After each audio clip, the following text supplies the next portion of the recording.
Hello, I'm Marilyn Sandifer with the Port of Oakland.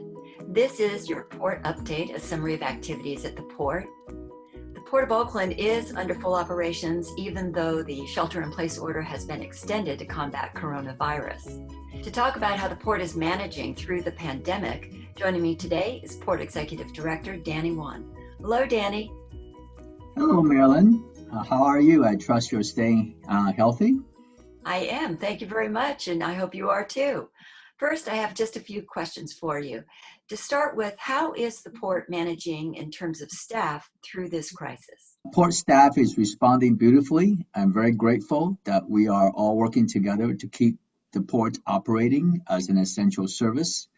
And we also strive to keep up our communication with both port staff and the community. Well, as you know, this is a very difficult time for pretty much everyone anywhere. In terms of the port, what are your priorities right now? Marilyn, there are three priorities that we have to undertake.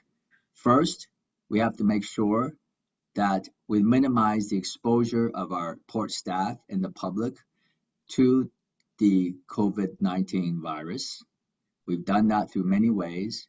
We had a work rotation schedule, social distancing, and we've ordered and supplied personal protection equipment and training for that, as well as we've modified our work schedule and allowed stay-at-home work. The next is that we now must realize and understand the impact of the pandemic on our financial capacity and sustainability. And we're undergoing that process right now to understand, like many other businesses and public agencies, how this pandemic is affecting our revenues and our ability to go forward with normal operations, if ever again. And thirdly, we have to find solutions to address that financial impact in operations. So we are seriously undergoing that process right now. Thank you. Tell us about the health and safety of workers. What's going on in terms of that area, and how are people doing? I'm grateful to say that the port employees have not reported any positive cases while on the job, and but that is a good sign that at least we're making some good efforts in terms of minimizing the exposure of people at the port to the COVID-19 virus. Of course, this virus works in many ways that people don't understand. We still continue to make sure that our efforts are ongoing. We have gotten supplies of masks when the masks were ordered as mandatory equipment. And many people are working from home or on rotating schedules. And we also were one of the first agencies to work with the city of Oakland to make sure that our frontline staff are tested if they want to. Surely there are some significant business impacts from the pandemic.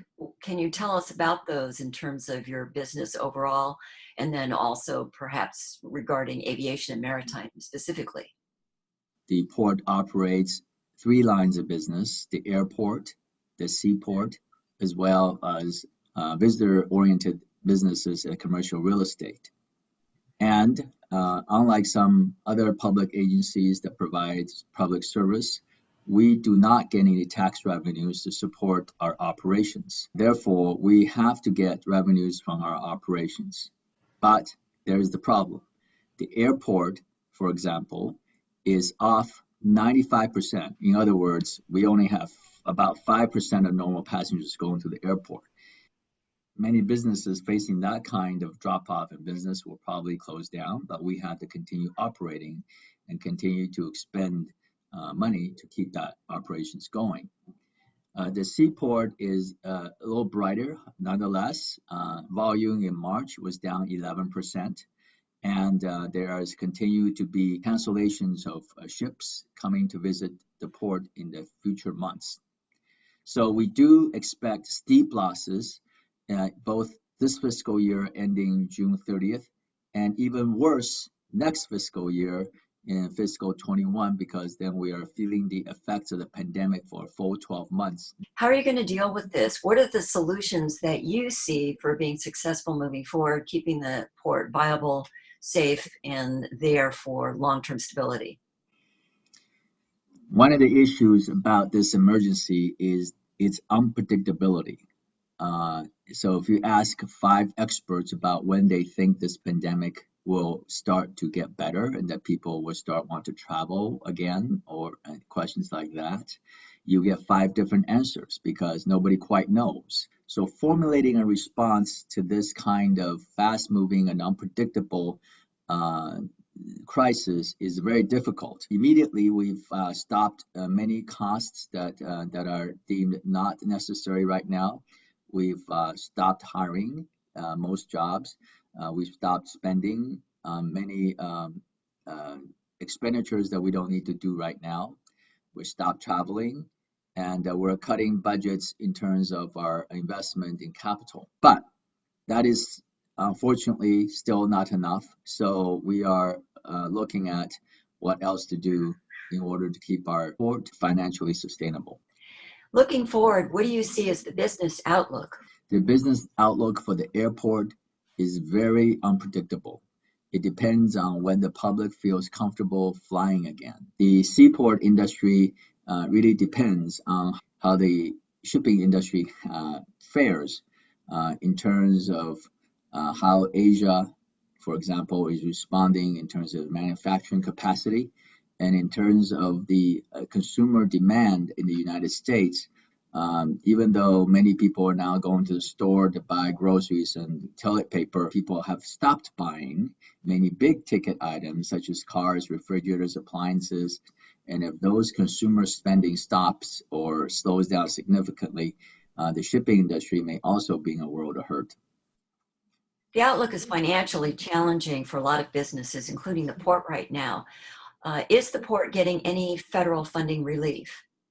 When we heard that Congress was going to enact its CARES Act and containing significant assistance for airlines, the airport went to lobby Congress to say, hey, the airport as well need assistance. So we did get some funding in the tune of $44 million from the CARES Act. However, $44 million is quite just a small patch in the hole that this pandemic has put in the port's budget. And we are burning cash at an amazing rate, and $44 million is only a small portion of that relief. Okay, so the challenge is there. It sounds like you've got ideas for solutions. Let's talk a little bit about good news. What kind of things can you tell us that are happening positive and give people some hope for the future? I think the good news is the port is resilient. We are successfully, so far at least, in keeping people from being infected by the COVID virus in big numbers. Our operations are continuing. We have a very good staff and trying to figure solutions out. We are continuing to monitor things, and we hope for good trends, and that we'll take advantage of, be ready to take any opportunities that come along. Danny, thank you so much for your time. Well, thank you, Marilyn, and I hope everybody gets through this. I'm optimistic that the port will do fine through this epidemic. Thank you. Be well. Thank you.